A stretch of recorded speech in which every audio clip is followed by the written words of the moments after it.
viva como essa aqui. Eu prego possivelmente todos os dias, há mais de 30 anos. E ultimamente eu até reclamei em Camboriú, que me viu pregar domingo, deve ter visto eu falar assim: eu estou cansado de pregar para zumbis. O que é um zumbi? É um morto-vivo. Estou cansado de pregar para crentes que vêm para a igreja porque não tem um lugar melhor para ele. Crentes que estão viciados em entrar na igreja. Eu amo pregar para gente viva, para gente que sabe o que veio fazer no culto. Eu tenho certeza que todos que vieram aqui não vieram por causa da irmã Eliana, nem por causa do pastor Marco. Vieram aqui porque a presença de Deus está neste lugar. Glória a Deus por isso. Quando eu vi o título dessa festa, que é o 23º aniversário do Hospital da Alma, eu fiquei muito feliz. Lidar com a alma não é para qualquer um. E eu tenho uma mensagem para a sua alma nessa noite. Então, se você puder preparar um lenço aí, já prepare, porque nós vamos receber em alguns momentos um batismo de quebrantamento. O que é a alma? Qual a diferença entre a alma e o espírito? Muitos crentes fazem uma confusão. Alma e espírito não são a mesma coisa. O espírito é a nossa psique, é a nossa inteligência, é a nossa parte imortal. E a nossa alma? A alma é o palco das nossas emoções. É através da alma que o nosso corpo se expressa. É através da nossa alma que nós expressamos a alegria, a tristeza, o choro, o sorriso, a raiva, o ódio, a ingratidão. Tudo isso tem a ver com a alma. A diferença muito gritante entre alma e espírito é só olharmos na criação do universo. Deus criou 3 tipos de seres no universo. O primeiro tipo foram os seres angelicais, anjos. Anjos não têm alma. Anjos são apenas espíritos. Depois Deus criou os animais irracionais: cavalo, cachorro, vaca, girafa. Já os animais irracionais não têm espírito. Quando Deus os fez alma vivente. E aí Deus vem e cria a raça humana. Nós somos a coroa da criação. E para nós Deus nos deu tudo que Ele deu para todos os demais, só que num corpo só. Anjos são espíritos, animais, alma vivente, que habitam dentro de um pote de barro. E nós somos um pote de barro, e dentro de nós, espírito e alma coatuam. Qual a diferença, pastor? Alma não vai ao céu. Porque os animais irracionais não vão ao céu porque são alma vivente. Espíritos não podem morar na terra, porque foram feitos a partir da imagem do eterno Deus. Somos a única raça que vivemos aqui, e qualquer dia desses vamos enfermar. Porque a terra e a alma pertencem a este plano. O espírito pertence a um outro plano. Eclesiastes 12:7. Quando Deus criou a raça humana, Ele deixou na boca de Salomão a seguinte palavra: quando o homem morre, a palavra homem ali não é do sexo masculino, é o termo humanidade. Quando a humanidade termina os seus dias na terra, o pó volta ao pó. Mas o espírito, esse retorna a Deus, porque Deus o deu. E a alma, pastor? No final dos tempos, a alma ela é mesclada com o espírito e se torna uma coisa só. Mas nós somos eternamente diferentes dos animais irracionais, também dos anjos. Anjos não podem morar aqui, animais racionais nunca vão morar lá. Nós moramos aqui e um dia moraremos lá. Por isso somos a única raça que é imagem e semelhança do Criador. Quem entendeu isso, deu glória a Deus. Se a alma é o palco das nossas emoções, tudo que a nossa alma sente, tudo que a nossa alma expressa, na verdade é um compêndio que acumulamos durante toda a nossa existência. Foi o psicanalista austríaco chamado Freud que disse que o ser humano tem 2 tempos em sua vida para a formação plena da sua mente. De 0 a 7 anos é formada a personalidade do ser humano, e de 7 a 12 o seu caráter. Então o ser humano é um ser que está sempre em evolução, mas de 0 a 7 anos, a sua principal fase, vai se adquirir a sua forma, a forma do seu caráter, a forma da sua personalidade. E de 7 a 12, quando ele tem a mente já mais evoluída, aí o processo do seu caráter. Olha que interessante. Freud diz que tudo que nós vemos, ouvimos e sentimos de 0 a 7 anos vai ser a base do sustentável da nossa existência nesse mundo. Então daí eu quero que você já comece a entender que esse ser humano que está do seu lado aí, que tem 1 milhão de pessoas habitando dentro dele, tem até um grande filósofo que disse assim, se não falha a memória, foi Nietzsche. Às vezes eu me sento em uma mesa comigo mesmo, e naquela mesa eu me encontro em vários homens. Eu encontro um menino, eu encontro um velho, eu encontro dentro de mim um adolescente. Porque o ser humano é assim. Quer ver que loucura? Está vendo essa criatura que está do seu lado aí, bonita, perfeita, equilibrada? Se você tivesse uma câmera escondida no quarto dessa pessoa, ou no banheiro quando ela vai tomar banho, ou quando ela está sozinha, quando não tem ninguém por perto, você ia dar tanta gargalhada. Porque o ser humano, quando ele está sozinho, ele liberta algumas coisas que estão dentro da alma dele. Ele pula, ele grita, ele dança sozinho, ele conversa com ele mesmo, ele bate na parede. Você está rindo, mas está rindo o que você faz. Todo ser humano tem um pouquinho de loucura dentro dele. É sério, pastor? Seríssimo. Muitos nunca vão admitir, muitos nunca vão descer do seu pedestal, porque para eles o que vale mais é o que as pessoas pensam deles do que daquilo que ele verdadeiramente é. Mas o ser humano é um ser extremamente complexo. Por que eu estou falando tudo isso? O que tem isso a ver com o texto que eu li? Capítulo 3 de Atos dos Apóstolos. Qual de nós aqui nunca se atreveu a pregar sobre o paralítico da porta formosa do templo? Quem aqui nunca se deliciou com a visão de um apóstolo levantando um paralítico? Bastou ler o texto que Pedro disse: eu não tenho prata nem ouro, em nome de Jesus Cristo Nazareno, levanta, que a igreja já se incendiou. Porque a nossa fé pentecostal, a nossa fé carismática, ela move a nossa alma. E eu quero falar dessa alma complexa, da alma desse homem a quem Jesus por 3 vezes, ou por várias vezes, todavia, nessas várias vezes, colocou 3 nomes nele. É o único homem do Novo Testamento chamado por Jesus por 3 nomes. Já tinham pensado nisso ou não? Às vezes o Senhor chama ele de Pedro, às vezes Jesus chama ele de Cefas, e às vezes o Senhor chama ele de Simão. Sim ou não, igreja? Sim. Quais os 3 nomes dele? Pedro, Cefas e Simão. Mais uma vez. Pedro, Cefas e Simão. Pergunte para mim, por que, pastor? Por quê? Deixando de lado a etimologia das palavras, se o nome dele é grego, se o nome é hebraico, se o nome é grego, não importa. Eu tenho uma visão pessoal sobre isso. Eu sou casado com a irmã Edileuza, uma mulher linda, ela é psicóloga, para entender profeta, tem que ser psicóloga. É só maluco para entender a gente, né? Por isso eu entendo um pouco de psicologia, pastor. A minha esposa, de vez em quando eu chamo ela de Edileuza, ela para tudo e diz: o que você tem? Eu falei: por quê? Porque você não me chama de Edileuza, você me chama de Ti. A gente é casada há 33 anos, eu peguei o nome dela e deixei bem pequenininho de maneira carinhosa. Ti. Aqui no meu celular mesmo não está escrito nem amor, nem Edileuza, está Ti. Então é a forma que eu a chamo. O dia que eu chamo ela de Edileuza, ela fala: o que aconteceu? Eu falei: por quê? Por que você está me chamando de Edileuza? Eu falei: porque é seu nome. Ela diz: mas você só me chama de Edileuza quando você não está bem. Alguém entendeu isso aí? Cada vez que Jesus chamava Pedro por um nome, porque Jesus estava sentindo algo sobre ele. Às vezes quando ele encontrava o Pedro Peralta, ele dizia Pedro. Às vezes quando ele estava bravo com Pedro, ele dizia assim: Simão. Às vezes quando Jesus estava vendo Pedro de outra família, Cefas. O Senhor tinha 3 formas de chamar, é o único por quem o Senhor chama ele por 3 nomes. Pedro é um complexo. De todos os apóstolos que Jesus teve, dos 12 que ele teve, nenhum se compara a Pedro. Nenhum deles tem a formação de Pedro. Aliás, eu dou glórias a Deus porque havia um Pedro caminhando com Jesus. Pergunte por quê? Só falta se todo mundo perguntar. Porque eu nunca conseguiria me ver ou me identificar como João. O João, quando jovem, extremamente habilidoso com palavras e até violento. Sabia disso? João teve um tempo da vida dele que era violento.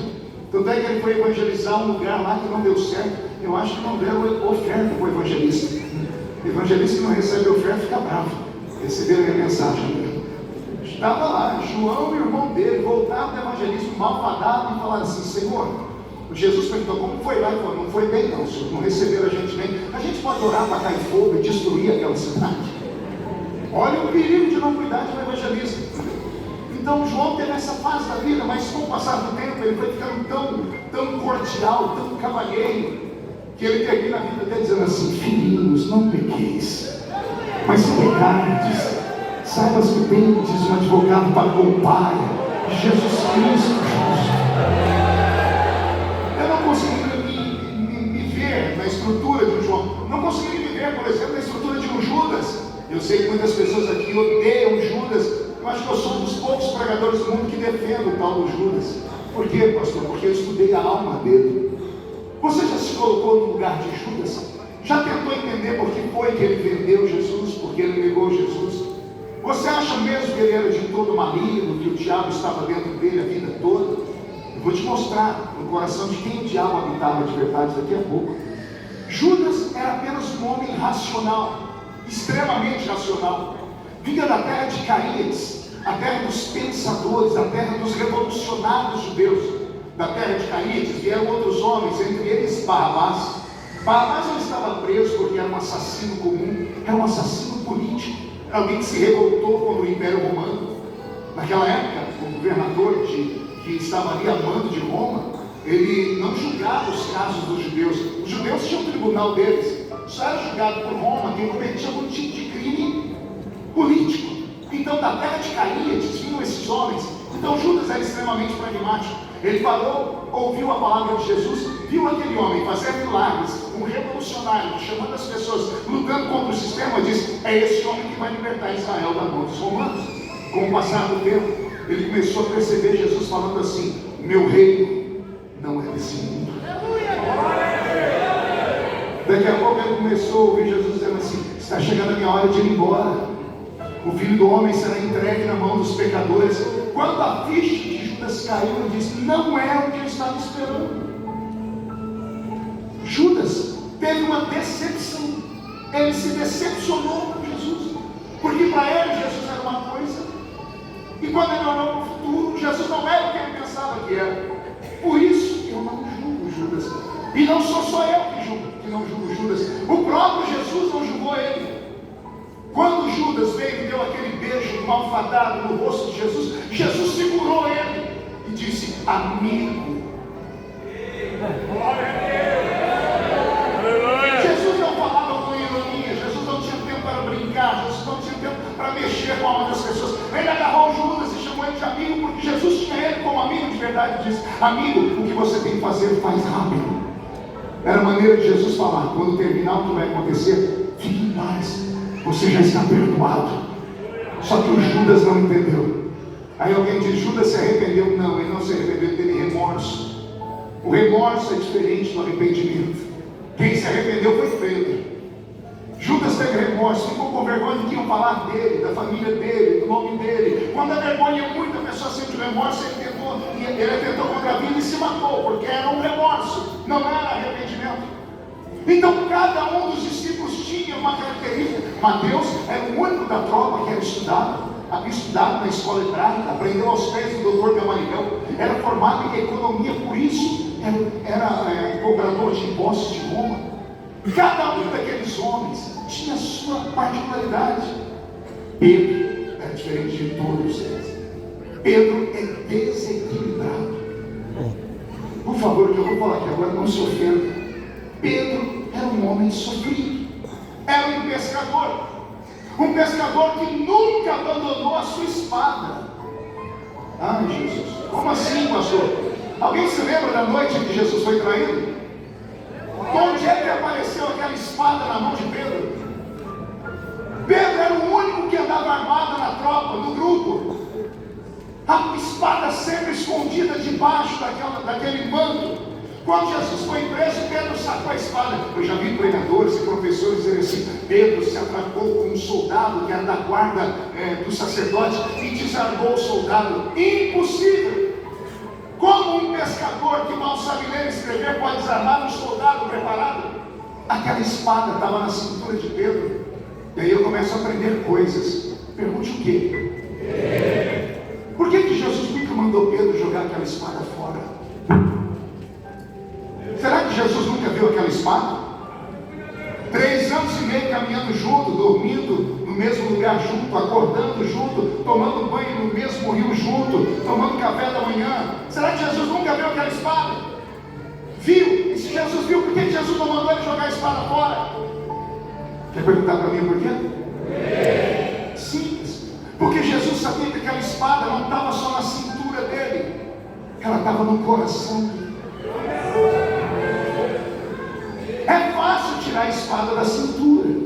Eu quero ver tirar a espada do coração. Vou dar um exemplo prático. Eu, novo convertido, me disseram: tira a televisão da sua casa. E não é que eu fiquei sem televisão. Casei sem televisão, mas toda quarta-feira ia para casa da minha mãe. Ia lá com a desculpa de jantar na minha mãe. Só que eu não ia jantar na minha mãe, eu ia para assistir. Eu sentava na sala e dali eu não levantava. Eu ficava olhando para a televisão e eu pegava um prato de comida aqui, comia, pegava um copo de guaraná aqui. Alguém perguntava: você tem para dizer? Nem mãe. Eu estava assistindo. Aí um dia minha mãe falou: por que você não compra uma televisão disso? Porque é pecado. Aí minha mãe falou: é pecado na sua casa, na minha não é? Eu tirei a televisão da cintura, mas ela nunca saiu do coração. Alguém está entendendo aí? Porque nós temos de gente machucada na igreja por causa disso. Porque por conta daquilo que nós pregamos, ensinamos, exigimos, a pessoa faz, mas ela não faz de coração. Ela faz só porque o sistema manda, porque o irmão do lado manda, porque a outra pessoa manda. Aí o que acontece com essa pessoa? Ela fica para a igreja exatamente da forma que a gente quer. Uma pessoa aparentemente pura e santa, mas a pessoa vem para o culto e olha a cara dela. O culto inteiro com o cara fechado. Parece que foi batizada num pote de vinagre. O fogo está caindo, a pessoa não abre a boca nem para respirar. Tem gente chorando e a pessoa não derrama uma lágrima. Segura aí, fica olhando para o pregador com esse olho seco, parecendo olho de sapo que morreu no dia de enchente. Vem para o culto pentecostal, mas não abre a boca nem para respirar. Fica com a boca travada, essa boca de aço, essa língua de ferro e esse queixo de concreto. Por quê? Porque ela não foi liberta aqui, ela só foi liberta da cintura. Mas eu só pude aprender isso com Pedro.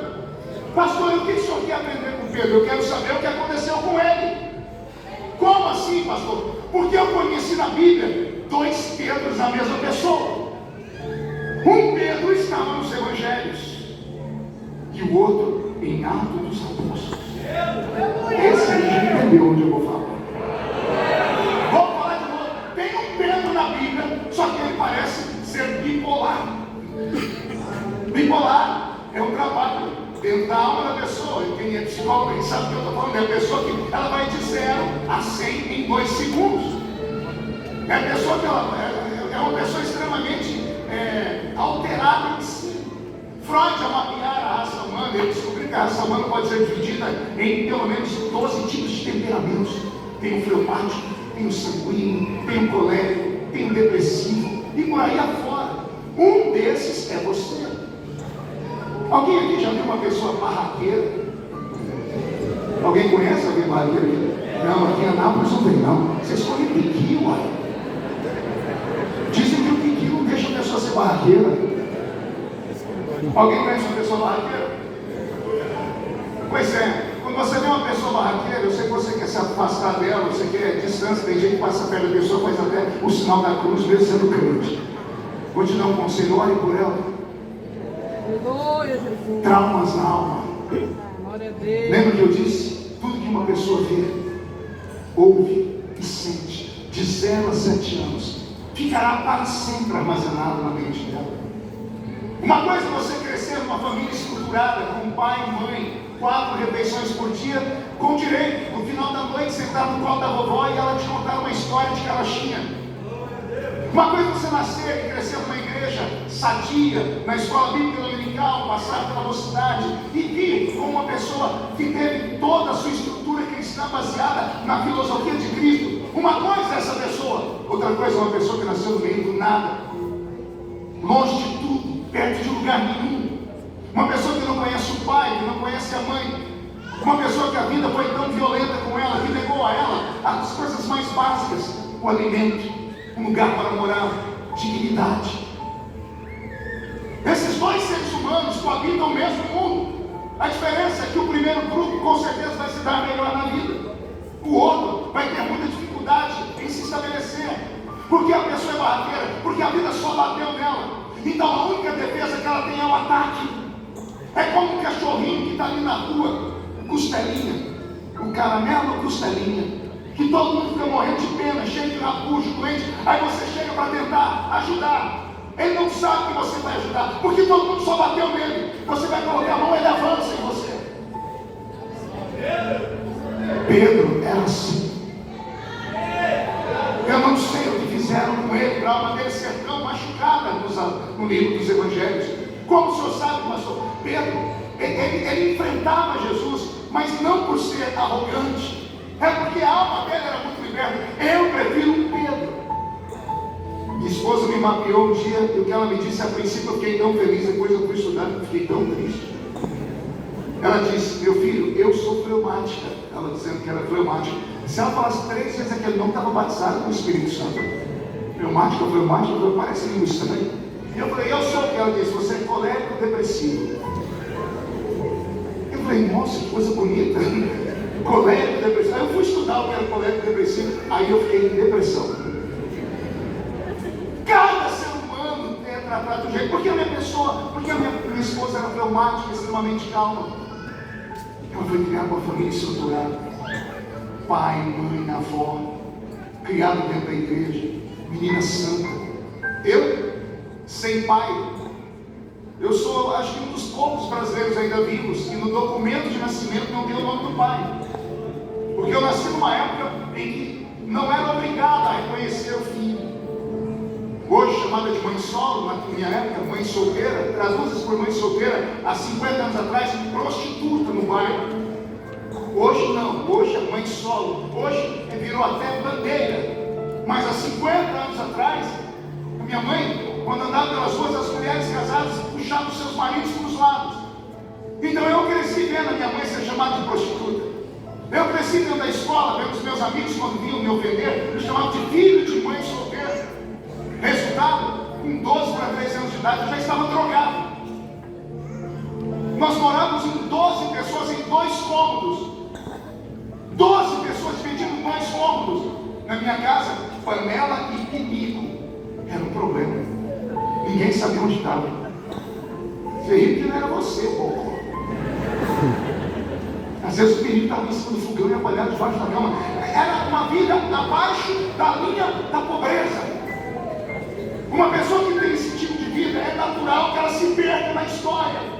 E era para eu ter me tornado uma pessoa extremamente violenta. Todos os meus amigos, com exceção de uns 2 ou 3 que foram salvos por Jesus também, terminaram a sua vida atrás das grades, numa cadeira de roda, ou mortos, ou por gangues, ou pela própria polícia. Eu escapei por misericórdia. Eu escapei porque um dia eu cruzei um caminho de um tal Exu. E esse Exu disse para mim: você não é o que a sociedade diz que você é. Você é aquilo que eu digo que você é. Deus tem uma habilidade de transformar nomes de pessoas. Ele pega o homem do mundo duro, ou seja, caído no lixo, e coloca entre os príncipes e os reis da terra. Por exemplo, eu estou pregando para gente desse jeito aqui. Você está vendo essa criatura do seu lado, de terno, gravata, essa mulher com esse vestido bonito? Aliás, eu entrei aqui dentro, eu dei uma fungada, porque eu sou da roça. Eu abracei o pastor Bertinho e falei: Jesus, ele nunca mais usou o perfume do Avon. O perfume dele não fala português. E não é só dele não, a turma toda, do diácono que me recebeu lá embaixo até agora. Olha que povo bonito e perfumado e santo. Mas se você soubesse de onde essa pessoa veio, essa carinha de anjo que está aí agora, não se iluda. Se eu abrisse o microfone aqui agora, a pessoa ia dizer: eu matava, eu roubava, eu me prostituía, eu tomava o marido dos outros, eu tomava a esposa dos outros, eu fazia isso. Se você soubesse quem é essa pessoa que está do seu lado, de onde ela veio, a senhora ia segurar a bolsa 2 vezes mais forte aqui na mão. O senhor ia se afastar do banco. Por quê? Porque foi aqui que o Senhor mudou a nossa história. Igreja é uma grande Senhor Jesus de reciclagem. A gente entra aqui em forma de lixo, e antes do culto terminar, o Senhor já nos transforma em luxo. Glória, alguém entendeu isso aqui? Você entra aqui caído, é o Senhor te colocando de pé.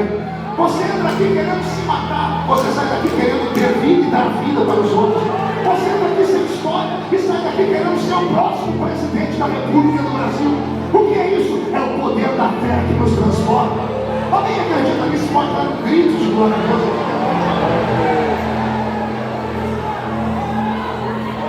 Aleluia. O Pedro dos evangelhos é muito parecido comigo. Pergunte por quê? Ele consegue atrapalhar o culto. O culto mais lindo da Bíblia para mim, Marco Feliciano, depois da Santa Ceia, o mais lindo para mim é o culto do lava-pés. Quem lembra desse culto? Vou desenhar ele de um jeito que você nunca viu. Quem vai dirigir o culto é o Criador do universo. João chama ele de Verbo. Ele diz: no princípio era o Verbo. O Verbo era Deus. E o Verbo estava com Deus. E sem ele nada do que foi feito se fez. É esse Verbo encarnado, é o Deus encarnado. Ele promove o culto e ele coloca 12 tronos de honra. 12 cadeiras de honra. E ele coloca sentado nessas 12 cadeiras os seus 12 escolhidos. Cada um com um temperamento, cada um com um problema por dentro. E ele coloca os 12 assentados, 12 criaturas. Aí olha o que o Criador faz. O Criador se ajoelha aos pés da criatura. O Criador pega água e pega o pé, a parte mais suja do ser humano. Só a mulher cuida dos pés. Isso tem algumas que nem o pé cuida, mas a maioria das mulheres cuida dos pés. Os homens, é só Deus na causa. Se eu falasse aqui agora, desse uma voz de comando, todos os machos dessa casa tinham um sapato, era 2 minutos para a igreja ficar vazia. Ia subir um cheiro de queijo parmesão com provolone, um cheiro de... Aí alguém fala: eu estou no inferno, não estou na igreja. Porque o macho quase não cuida do pé. É a parte mais suja do ser humano. Aí vem ele, o Deus eterno, aquele que um dia sentou nas asas de um querubim e voou. Você não está entendendo? Aquele que um dia soprou uma madrugada inteira, pensa num fôlego, soprou uma madrugada inteira e abriu o mar vermelho para o povo passar. Aquele que afundou a muralha de Jericó no chão. Aquele que usou os 300 de Gideões. Aquele. Está escrito: ele mesmo sendo Deus, não tem por usurpação ser igual a Deus. Antes, aniquila sua forma divina e desce entre nós e se faz carne. Aí Deus encarnado coloca 12 homens sentados em tronos de honra, e o Deus encarnado se ajoelha. Pega o pé, a parte mais suja do ser humano, e começa a limpar. É a maneira de dizer: não tem homem sujo que eu não possa limpar. Não tem pecado que eu não possa perdoar. Não tem vida que eu não possa transformar.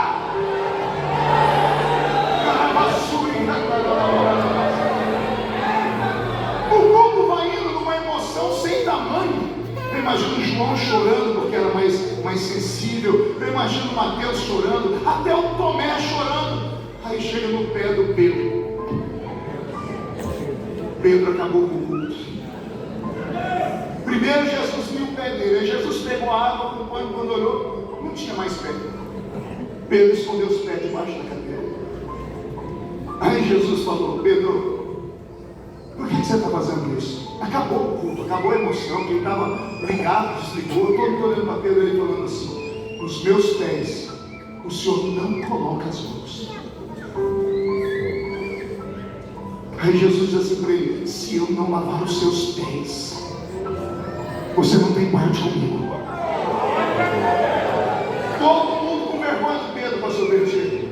Aí Pedro desenrola um pé e desenrola o outro. Aí quando Jesus vê os pés, e vamos voltar para o culto, Jesus vai, pega o pano. Quando ele vai lavar os pés, Pedro estica os 2 braços.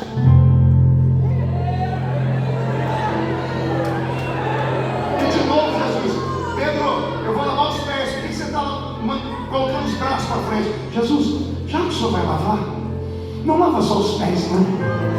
Lava minha mão. Lava os meus pés. Me lava por inteiro. Porque eu não sou digno de estar aqui.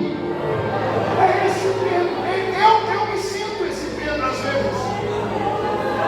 Às vezes eu não me acho digno, às vezes eu abuso do amor dele, às vezes eu quero mais o carinho dele, eu quero às vezes que Deus me dê mais atenção que dê para você. É natural do filho ser egoísta e querer um pai só para ele. Você vê isso diariamente na sua casa, tem filhos que brigam pela atenção do pai, e às vezes alguém diz: o pai gosta mais daquele filho do que daquele outro.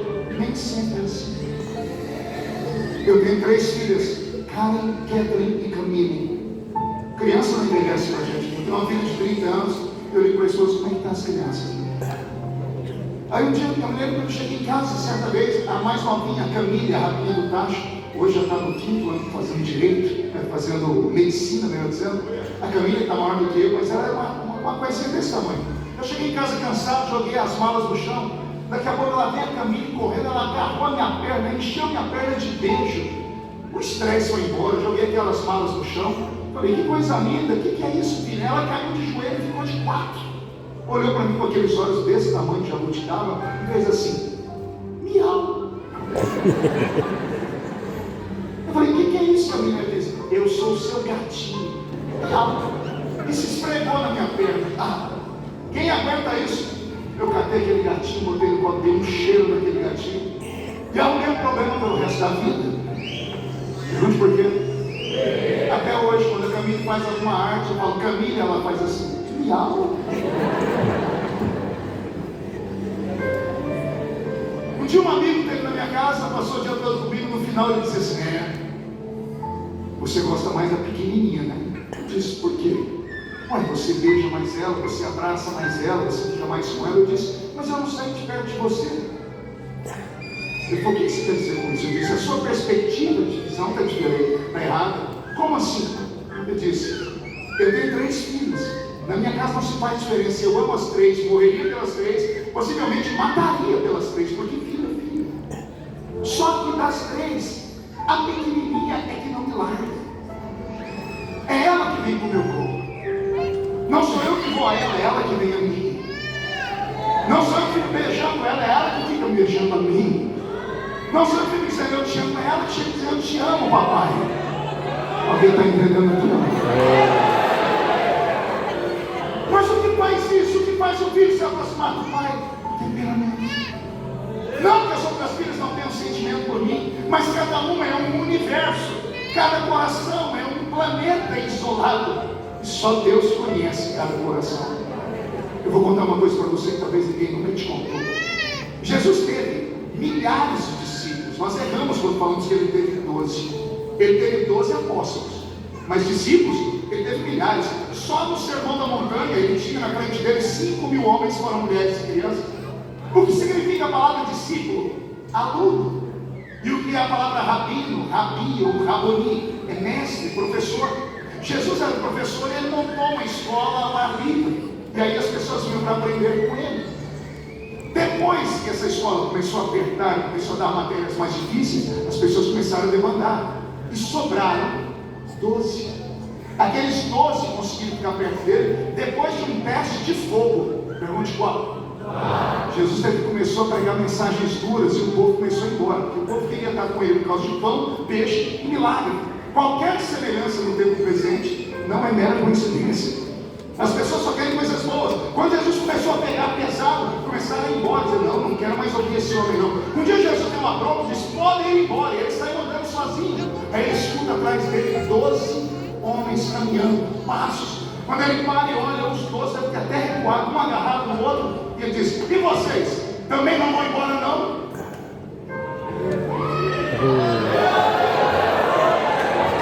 Aí o pescador levanta a voz e disse: e para quem iremos nós? Se só tu tens palavra de vida eterna. Eu me emociono. Quem falou isso não foi o sensível João, não foi o sábio Mateus, não foi o questionador Tomé. Quem falou isso foi Pedro.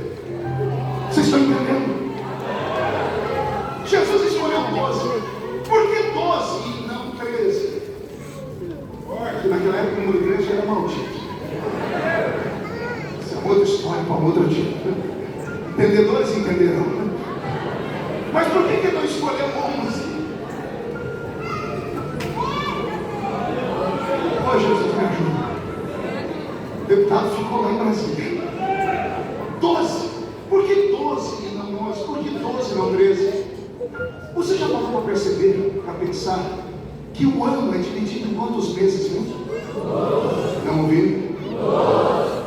Por que 12 discípulos? Eu sei que o velho professor da teologia da escola dominical vai dizer, porque 12 é o número da construção plena da igreja, assim como 12 foram os filhos de Jacó que deram início à igreja do Velho Testamento, que era Israel. 12 lados, vamos até o Apocalipse, os 24 anciãos, 12 representando os apóstolos, 12 representando os filhos de Jacó. É lindo esse tipo de interpretação, mas a hermenêutica aqui é linda e tem um outro pensamento. Espero que ninguém se escandalize. Preste atenção no que eu vou falar, para não sair daqui falando que eu preguei heresia, tá bom? Quem aqui, antes de ser crente, era guiado por horóscopo? Levante a mão. Mas ninguém tem coragem? Eu tenho. Agora apareceu meia dúzia. Vou perguntar de novo. Quem aqui acreditava no horóscopo? Se perguntar teu signo agora, qual que é? Olha, leão da tribo de Judá. Mas todo mundo sabe. Agora escute. Se você pegar o livro de Jó, Jó vai falar que Deus trabalhava com as constelações, com os signos do zodíaco. Já leram isso no livro de Jó? Dá uma vasculhada, você vai encontrar. Os signos do céu sempre guiaram a raça humana em todas as civilizações. Então há um mistério nisso aqui. Se tem 12 meses, existem apenas 12 tipos de personalidade. E cada personalidade tem a ver com o nascimento da pessoa. Olha aqui, quem aqui, seguindo o horóscopo uma vez ou outra, falou no final do dia, não é que bateu? Levante a mão para ver. Está vendo? Tem gente que tem testemunha. Deixa eu te perguntar. Então quer dizer que quem escreveu aquele negocinho do horóscopo lá sabia a sua vida e foi revelação? Não. Pergunte o que foi, pastor. Ciência.